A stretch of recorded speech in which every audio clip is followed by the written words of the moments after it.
சென்னையில் உள்ள முன்னணி பல்நோக்கு மருத்துவமனையான MGM ஹெல்த்கேர் குடல் மறுவாழ்வு மற்றும் உறுப்பு மாற்று அறுவை சிகிச்சைக்காக உலகிலேயே மிகப்பெரிய மையத்தை 3 ஆண்டுகளில் உருவாக்கி சாதனை படைத்துள்ளது.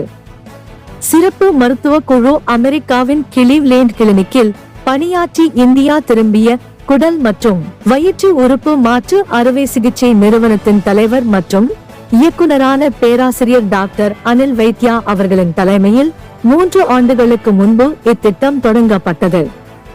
Doctor Senthil Muthuraman, doctor Venkatesh, doctor Sivakumar Mahalingam மற்றும் டாக்டர் மனோஜ் பிரபாகர் ஆகியோர் அடங்கிய மருத்துவ குழுவினர் தீவிர சிகிச்சை பிரிவு மற்றும் மயக்கவியல் நிபுணர்களான டாக்டர் CB தினேஷ் பாபு, மறைந்த டாக்டர் நிவாஷ் சந்திரசேகர் மற்றும் டாக்டர் சரவணன் ஆகியோருடன் இணைந்து இதனை ஒரு முழுமையான சேவையாக உருவாக்கியுள்ளனர்.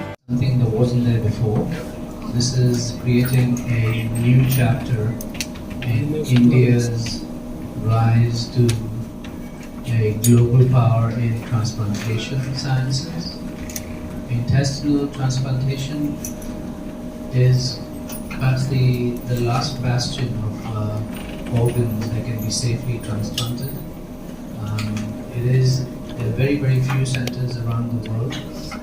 So, intestinal transplant அப்படிங்கிறது நம்ம ஜென்ரலாக யாருக்கு பண்ணுவோம் அப்படின்னா யாருக்கெல்லாம் வந்து இன்டெஸ்டைனல் ஃபெயிலியர்னா யாரெல்லாம் வந்து இன்டெஸ்டைனில் வந்து டியூ டு வேரியஸ் ரீசனை வந்து லாஸ் பண்ணிட்டாங்க. லைக் சர்ஜரி அப்போ இன்டெஸ்டைன் அழுகி போயிடுச்சு அப்படின்னா யூஸ்வலாக அந்த இன்டெஸ்டைன்லாம் நம்ம ரிமூவ் பண்ணிடுவோம்.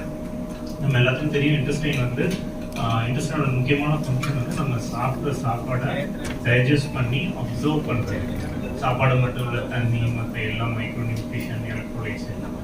ஸோ மெஜாரிட்டி ஆஃப் இன்டெஸ்டைன் வந்து இன்டெஸ்டைன் இந்த சர்ஜரி மூலமாக எடுத்ததுக்கப்புறம் நம்மளால் அந்த பேசிக் ஃபங்க்ஷன்ஸை பண்ண முடியாது. அப்போ வாயுவிலேயே எதுவும் நம்மளால் சாப்பிட முடியாது.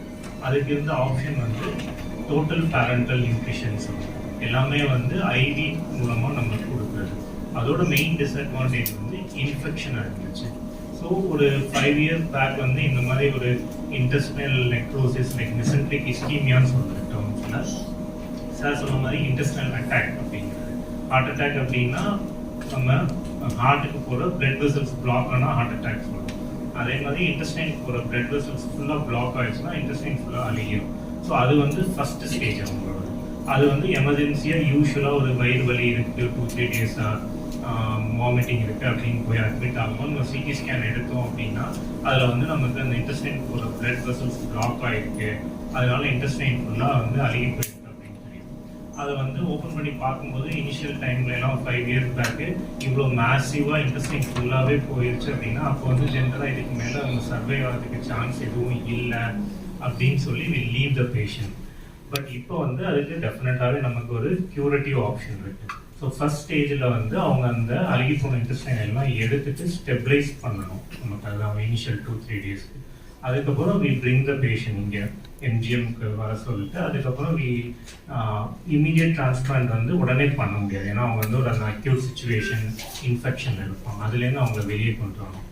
அதுக்கு அட்லீஸ்ட் ஒரு 6 to 8 weeks ஆகும். 6 to 8 weeks நம்ம சாப்பாடு கொடுக்காம அவங்களோட கண்டிஷன் ரொம்ப வீக் ஆகிடும்.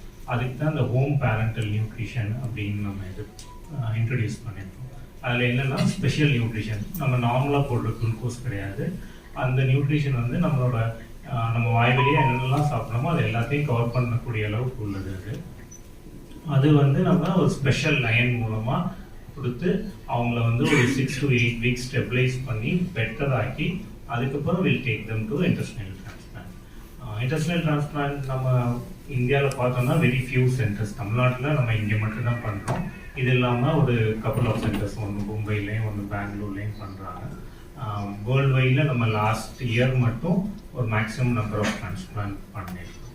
ஸோ முக்கியமானது வந்து இதுக்கு முன்னாடி இது ஒரு ஆப்ஷனே இல்லை அப்படிங்கிறது வந்து எல்லாரோட ஈவன் டாக்டர்ஸ் சர்ஜன் சைடில் கூட வந்து இந்த மாதிரி ஒரு இன்டெஸ்டைனல் நெக்ரோசிஸ் மெசென்ட்ரிக் இஸ்கீமியா வந்துருச்சுன்னா அந்த பேஷண்ட்டை காப்பாற்றவே முடியாது அப்படிங்கிற ஒரு திங்கிங் இருக்குது. ஸோ நம்மளோட முக்கியமான இந்த இது மூலமாக இன்டெஸ்டைனல் நெக்ரோசிஸ் மெசென்ட்ரிக் இஸ்கீமியா இருந்தாலும் இந்த பேஷண்ட்ஸ்க்கு ஒரு செகண்ட் லைஃப் இருக்குது அப்படிங்கிறத நம்ம கொண்டு போய் சேர்க்க வேண்டியது, ஒரு அவேர்னஸ் கிரியேட் பண்ண வேண்டியது ரொம்ப முக்கியமானது. இதில் என்ன ஒரு பெரிய இதுன்னா, இது ஏன் சார் எல்லாம் பண்ண முடியுமே, ஏன் பண்ண முடியாதுங்கிற இது வரும்போது, இன்டெஸ்டைன் டிரான்ஸ்பிளான்ட்ங்கிற ஒரு சிறுகுடல் மாற்றி அமைக்கிற இது வந்து டிஃபிகல்ட்டி இந்தியாவில் வந்து மற்ற கண்ட்ரிஸை விட ஜாஸ்தி. என்ன சொல்லுவோம்னா பயோபர்டன், நுண்ணுயிரோட அழுத்தம் வந்து நம்ம கண்ட்ரியில் ஜாஸ்தி. ஸோ அதனால் யாராவது ஒருத்தவங்க டிபிஎன்ல இருக்காங்க அப்படின்னா, டிபிஎன்ல லைன் இன்ஃபெக்ஷன் இதெல்லாம் இருக்கிறதுனால அந்த பயோபர்டன் ஜாஸ்தியாக இருக்கிறதுனால இங்கே கொஞ்சம் கஷ்டமாக இருந்தது. ஸோ இதுக்கு ஒரு policies and protocol doctor Anil Vaidya இங்கே வந்ததுக்கப்புறம் இது வந்து உடனே ஒரு 3 வருஷத்தில் நாங்கள் ஆரம்பித்து 3 வருஷத்தில் பண்ணலை. கிட்டத்தட்ட 8 வருஷ உழைப்பு, எங்களோட உழைப்பு இதில் இருந்தது. முன்னாடியே 8 வருஷமாக இதை பண்ண முடியுமா, முடியாத, ஏன் இது ஒரு பெரிய தபு மாதிரி இருக்குது, ஏன் பண்ண மாட்டேங்கிறாங்க இன்டெஸ்டைன் டிரான்ஸ்பிளான்ட்ங்கிற ஆராய்ச்சி செஞ்சு 3-4 வருஷம் ஆராய்ச்சி செஞ்சு அதுக்கப்புறம் நாங்கள் ஆரம்பிக்கும் போது தான் 3 வருஷத்துக்கு முன்னாடி ஆரம்பித்து இப்போ நாங்கள் இருக்கிற ஸ்டேஜில் பார்த்தீங்கன்னா தாராளமாக பண்ணலாம். வெஸ்டர்ன் சிஸ்டமில் என்ன பண்ணுறாங்களோ அதையே இங்கே பண்ணலாம். இதில் நீங்கள் பார்க்குறது வந்து வெறும் சிறுகுடல் மாற்று அறுவை சிகிச்சை மட்டும் கிடையாது. சிறுகுடல், வயிறு, கணையம் எல்லாமே சேர்த்து ஒரே இதுவாக டிரான்ஸ்பிளான்ட் பண்ண முடியும். டியூமர் ஆங்காலஜி எல்லாமே சேர்த்து பண்ண முடியுங்கிற ஒரு இதை வந்து நம்ம நிரூபிச்சு காட்டியிருக்கோம். ஸோ அதனால நீங்க வந்து உடனே எடுத்துக்க வேணாம், எல்லா கேன்சர் பேஷண்ட்டுக்கும் உடனே டிரான்ஸ்பிளான்ட் பண்ணிடலாமா, அந்த மாதிரியான இது கிடையாது. ஸோ இட்ஸ் அ நீஷ் ஃபீல்டுன்னு சொல்லுவோம். அதாவது குறிப்பிட்ட பேஷண்ட்ஸுக்கு எங்கெல்லாம் வந்து சிறுகுடல் பாதிக்கப்பட்டிருக்கோ, கேன்சர்னால பாதிக்கப்பட்டு ஸ்டாண்டர்ட் ட்ரீட்மெண்ட் எல்லாம் பண்ண முடியாம பாதிக்கப்பட்டு வந்திருக்கவங்களுக்கு பண்ண முடியுமா அப்படின்னா அதுதான் இண்டிகேஷன்ஸ். முன்னாடி நமக்கு 3 வருஷத்துக்கு முன்னாடி அந்த இண்டிகேஷன்ஸே கிடையாது. எங்களோட தாட் ப்ராசஸ்ல வராது ஆன்காலஜிஸ்டுக்கு. இப்போ லாஸ்ட் 3 இயர்ஸா இப்போ நிவேதான்னு ஒருத்தவங்க பேசுவாங்க, அவங்க கிட்ட. அவங்க தான் ஃபர்ஸ்ட் பேஷண்ட் நம்ம இந்தியாவில, இன்ஃபேக்ட் இன் ஏஷியாலே ஃபர்ஸ்ட் பேஷண்ட் நம்ம கேன்சர் பேஷண்ட்ஸ்க்கு நம்ம பண்ணியிருக்க ஒரு இண்டிகேஷன் வந்து பாத்தீங்கன்னா சிறுகுடலமா டிரான்ஸ்பிளான்ட் பண்ணியிருக்கோம். Successfully patients are there. So கிட்டத்தட்ட இண்டிகேஷன்ஸ் பாத்தீங்கன்னா ஒரு 5 to 10% ஆஃப் த இண்டிகேஷன்ஸ் நான் கேன்சரஸ், அதாவது கேன்சரஸ் கண்டிஷன்ஸ்க்கு பாத்தீங்கன்னா சில குறிப்பிட்ட கேன்சரஸ் கண்டிஷன்ஸ்க்கு நம்ம செலக்ட் அவுட் பண்ணி, எல்லா கேன்சருக்கும் நம்ம டிரான்ஸ்பிளான்ட் ஆப்ஷன் கிடையாது. ஸோ கெடாவர்ல இருந்து தான் நம்ம எடுக்க முடியும். இந்த சிறுகுடலோட சேர்ந்து பான்கிரியாஸ் இல்லைன்னா ஸ்டொமக் பவலோட சேர்த்து நம்ம பண்ணக்கூடியது வந்து மாடிஃபைட் மல்டிவிசரலோ இல்லை இன்டெஸ்டைன் ஐசோலேட்டட் இன்டெஸ்டைனோ நம்ம கேன்சர் பேஷண்ட்ஸ்க்கும் பண்ண முடியும் அப்படிங்கறத நம்ம நிரூபிச்சிருக்கோம்.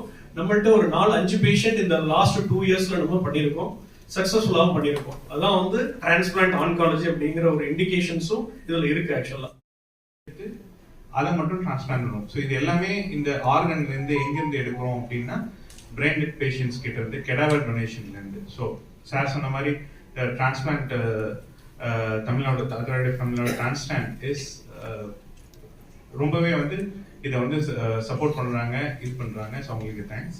ஸோ ஆர்கன் இந்த மாதிரி இருக்கிறப்போ ஃபர்ஸ்ட் எடுக்கிறது வந்து சிறுகுடலை மட்டும் நம்ம எடுக்கிறது பேர் ஐசோலேட்டட் டிரான்ஸ்பிளான்ட் சொல்லுவோம். இதுவே மாடிஃபைடு மல்டிவிசரல் டிரான்ஸ்பிளான்ட்னா என்னன்னா சிறுகுடலோட சேர்ந்து டியோடனம்னு சொல்லுவாங்க, பான்கிரியாஸ் சொல்லுவாங்க, அதுக்கப்புறம் வந்து ஸ்டொமக், வயிறு. ஸோ வயிறு, கணையம், சிறுகுடல் இது எல்லாத்தையும் சேர்த்து எடுத்து ஒருத்தருக்கு டிரான்ஸ்பிளான்ட் பண்றது பேரு மாடிஃபைடு மல்டிவிசரல் டிரான்ஸ்பிளான்ட்னு சொல்லுவோம். மல்டிவிசரல் டிரான்ஸ்பிளான்ட்னா இப்போ நான் மேல சொன்ன எல்லாத்தையோட சேர்த்து கல்லீரல், லிவரையும் டிரான்ஸ்பிளான்ட் பண்றது பேரு மல்டிவிசரல் டிரான்ஸ்பிளான்ட் அப்படின்னு சொல்லுவோம். ஸோ இது பிரெயின்டெட் பேஷண்ட்ஸ் கிட்ட இருந்து இப்போ தமிழ்நாடுல இருந்து எங்க இருந்தாலும் கரெக்டான ஒரு ஐடியலான டோனர் இருந்தாங்க அப்படின்னா ஸோ அங்கிருந்து போய் ஆர்கன் ஹார்வெஸ்ட் பண்ணிட்டு கமர்ஷியல் ஃபிளைட்லையோ இல்லை ஆம்புலன்ஸ்லையோ டிபெண்ட்ஸ் ஆன் த டிஸ்டன்ஸ் அதை வந்து நம்ம சென்டருக்கு, பேஸ் சென்டருக்கு இங்கே கொண்டு வந்து இங்கே அதை ரெடி பண்ணி ப்ரிப்பேர் பண்ணி அதுக்கப்புறம் ரெசிபியன்ட் ஆப்ரேஷன், இது எல்லாமே டைம், எத்தனை மணிக்கு நம்ம இது பண்றோம், அங்கிருந்து நம்ம அக்வயர் பண்றோம், எப்போ ஃபிளைட்ஸ் இருக்கு, இது இந்த லாஜிஸ்டிக்ஸ் எல்லாமே மேனேஜ் பண்றது இங்க இருக்கிற டீம் அண்ட் கோஆர்டினேட்டர்ஸ் இருக்காங்க. ஸோ இது எல்லாமே each and every minute is plant. ഒരു 8 വർഷമായി എന്താ ഡിസീസ് ട്രീറ്റ്മെന്റ് ഇരിക്കുന്നു കേട്ടത്. വന്ന് നേഴ്സാക്കിയിട്ട് ഫസ്റ്റ് ഫേസ് ചെയ്ത് അങ്ങനെ മൊത്തமாக കോർഡിനേറ്റ് பண்ணி வச்சது. அதுக்கப்புறம் ஒரு 6 மந்த்துக்கு அப்புறம் சர்ஜரி முடிஞ்சது. வெயிட் பண்ணி இந்த அவர்களும் கிடைக்கிறதுக்கு அப்போது இப்போதான் ஓகே தான் 1 இயர்ஸ் கழிஞ்சிடுச்சு சர்ஜரி. ஓகே தான். My name is Anil Vaidya. I'm the chief of our multi-visceral transplant program at MGM Healthcare. We are here today to announce um, a culmination of our journey of intestinal rehabilitation and transplantation that has taken over the last 3 years to come to where we are right now, having had the largest number of intestinal transplants done in 2025, and not only the largest intestinal transplant in India or Asia. I think this is the largest number-wise in one single calendar year, the largest number of intestinal transplants done worldwide. This was a service started about 2.5, 3 years ago, and it was a dream project to bring intestinal transplantation to India. Intestinal transplantation is perhaps one of the last organs that have been successfully transplanted. It is a very difficult organ to transplant because of its immunologically active behavior. However, with the teams sitting out here, we were able to establish a stronghold in intestinal transplantation in India, and it is based on multiple pillars. And the main pillar that we think has contributed to its success is the ability to sustain these patients before the transplant. When you have kidney failure, you have dialysis.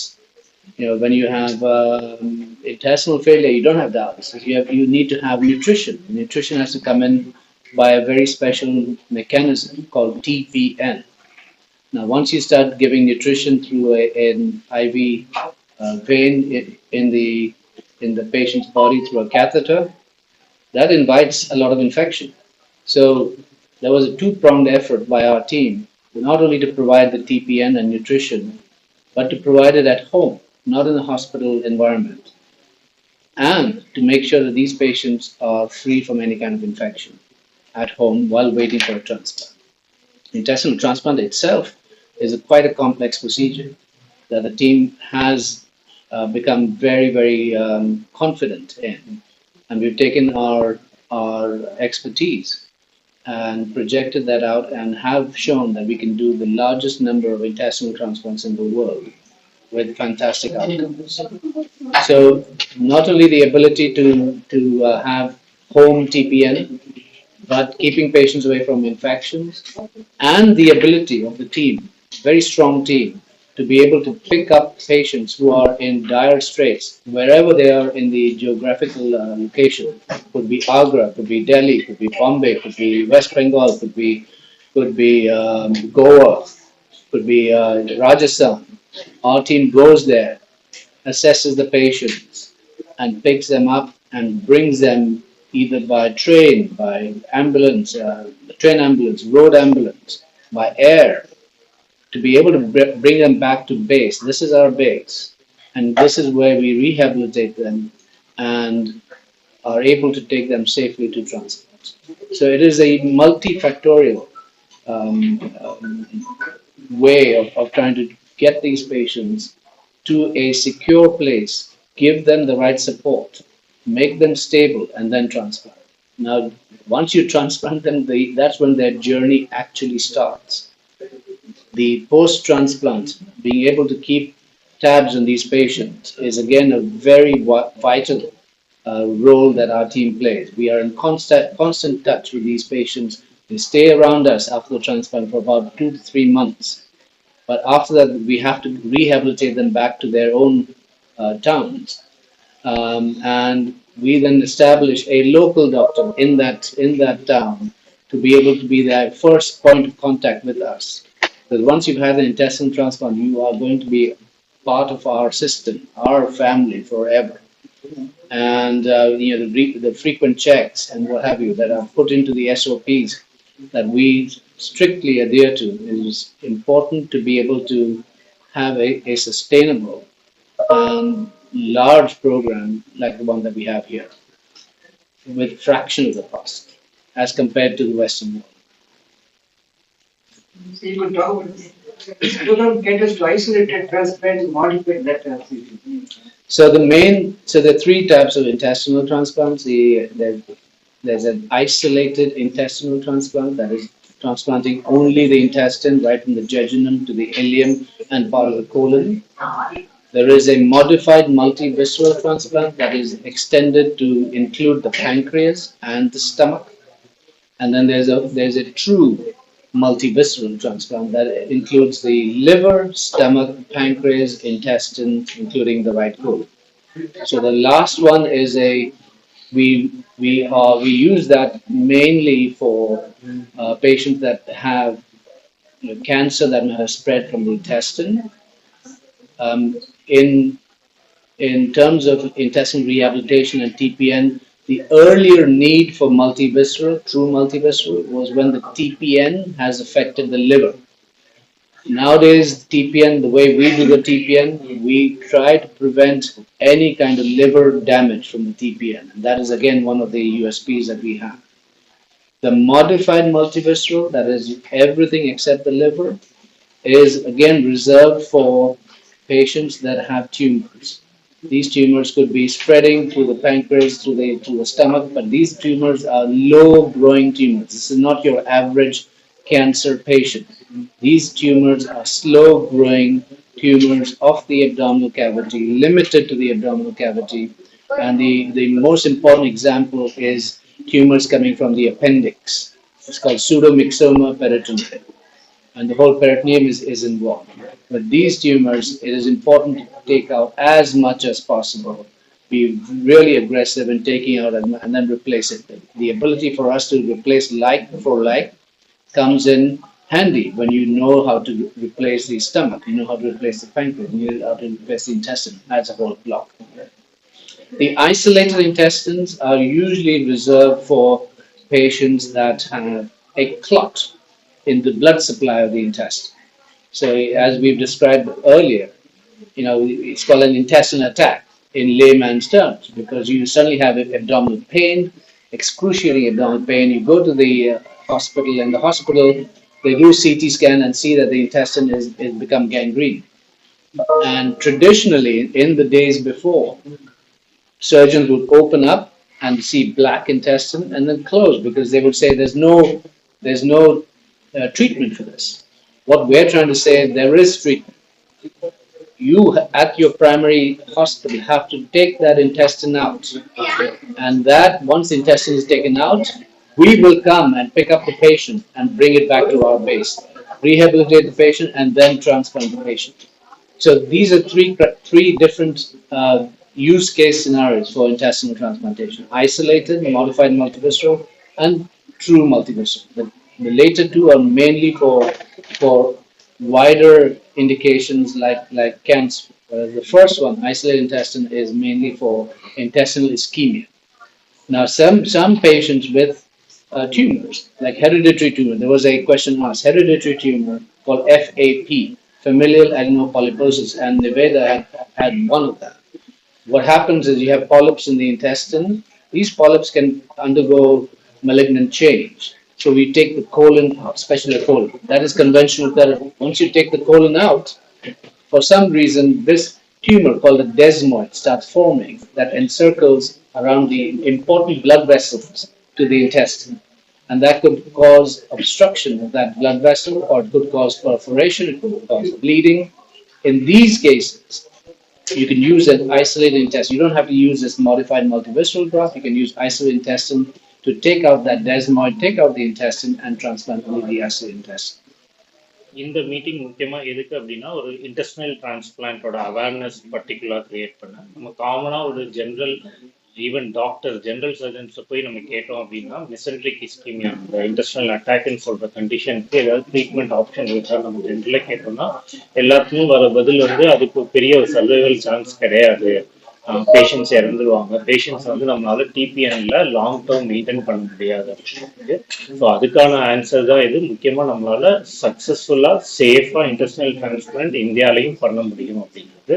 So intestinal transplant போது முக்கியமான காரணங்கள் ஒன்று intestinal attack, மெசென்ட்ரிக் ischaemia அப்படிங்கிறது. இன்னொன்று very slow growing tumours. இந்த மெசென்ட்ரிக் ischaemia அப்படின்னா நம்ம இந்த இன்டெஸ்டைனுக்கு போல ரத்த குழாய், மெயினாக ஆர்ட்ரி அண்ட் வெயின், அதில் ஏதாவது பிளாக் இருந்துச்சு அப்படின்னா அந்த இன்டெஸ்டைன் ஃபுல்லாக பிளட் சப்ளை போயிடும். அப்போ வந்து அந்த இன்டெஸ்டைன் ஃபுல்லாகவே வந்து அழுகி போயிடும், பிளாக் அவுட் இன்டெஸ்டைன் அப்படின்னு சொல்லிட்டு. ஸோ ஜென்ரலாக ஒரு ட்ரெடிஷ்னலாக 5 years பேக் இந்த இன்டெஸ்டைன் டிரான்ஸ்பிளான்ட் ஆப்ஷன் இல்லாதப்ப ஒரு ஜெனரல் சர்ஜனோ ஒரு கேஸ்ட்ரோ சர்ஜனோ அந்த பேஷண்ட்ஸை வந்து அப்டாமினல் பெயின் வந்தப்போ ஒரு சர்ஜரிக்கு எமர்ஜென்சி சர்ஜரிக்கு எடுக்கும்போது மெஜாரிட்டி ஒரு 80-90% ஆஃப் இன்டெஸ்டைன் அழுகிடுச்சு அப்படின்னா ஜென்ரலாக பேஷண்ட் அட்டெண்டர்ஸ்ட்டு இதுக்கு மேலே அவங்க சர்வைவல்கான சான்சஸ் இல்லைன்னு சொல்லிட்டு we send them back unfortunately, but அதுக்கு டெஃபினட்டாக ஆப்ஷன் இருக்குது அப்படிங்கிறது தான் நம்ம முக்கியமான பாயிண்ட். ஸோ அந்த மாதிரி கண்டிஷனில் அவங்க வந்து அந்த அழுகி போன இன்டெஸ்டைனோட இங்கே பேஷண்ட்டை நம்ம ஷிஃப்ட் பண்ண முடியாது. அப்போ வந்து இன்ஃபெக்ஷன் சான்ஸ் நிறைய ஆகிடும். ஸோ ஃபர்ஸ்ட் இது வந்து அந்த அழுகி போன இன்டெஸ்டைன்லாம் எடுத்துட்டு ஒரு 2-3 days பேஷண்ட்டை மெயினாக வெண்டிலேட்டர்லேருந்து வெளியே கொண்டு வந்துட்டு ஸ்டெபிலைஸ் பண்ணதுக்கப்புறம் we bring the patient இங்கே மெயின் எங்கே டிரான்ஸ்பிளான்ட் நடக்கும். ஸோ அந்த மாதிரி கண்டிஷனில் இமீடியட்டாகவும் டிரான்ஸ்பிளான்ட் பண்ண முடியாது. ஸோ இட் டேக்ஸ் டைம், ஒரு 2 months to 3 months. அந்த டைமில் வந்து அந்த பேஷண்ட்டை வந்து நம்ம இம்ப்ரூவ் பண்ணணும் நியூட்ரிஷனல் ஸ்டேட்டஸ் தான். இன்டெஸ்டைன் இல்லைன்னா டெஃபினட்டாக பேஷண்ட் வந்து சாப்பிட முடியாது. அப்போ வந்து நியூட்ரிஷனுக்கு வந்து special nutrition, TPN, total parenteral nutrition அப்படின்னு அதுலேயுமே வந்து ஒரு ட்ரெடிஷனாக 5 years முன்னாடி எல்லாத்தோட ஐடியா என்ன இருக்கும் அப்படின்னா டோட்டல் பேரண்டல் நியூட்ரிஷன்னா அது ஹாஸ்பிட்டலில் மட்டும்தான் கொடுக்க முடியும், வீட்டில் நம்மளால அதை சர்வீஸ் பண்ண முடியாது அப்படிங்கிறது. அதையுமே வந்து இங்கே டீம் ஒர்க்காக வி ஆர் சேஞ்ச். ஸோ இனிஷியலாக பேஷண்ட் வந்ததுக்கப்புறம் ஒரு 3 to 5 days ஒரு ஆப்டிமைஸ் பண்ணுவோம் பேஷண்ட்டை. நிறையா இம்பேலன்ஸ் ரிலேட்டிவ் பண்ணலாம், அதெல்லாம் ஸ்டெபிலைஸ் பண்ணதுக்கப்புறம் பேஷண்ட்டை வந்து we sent back to home.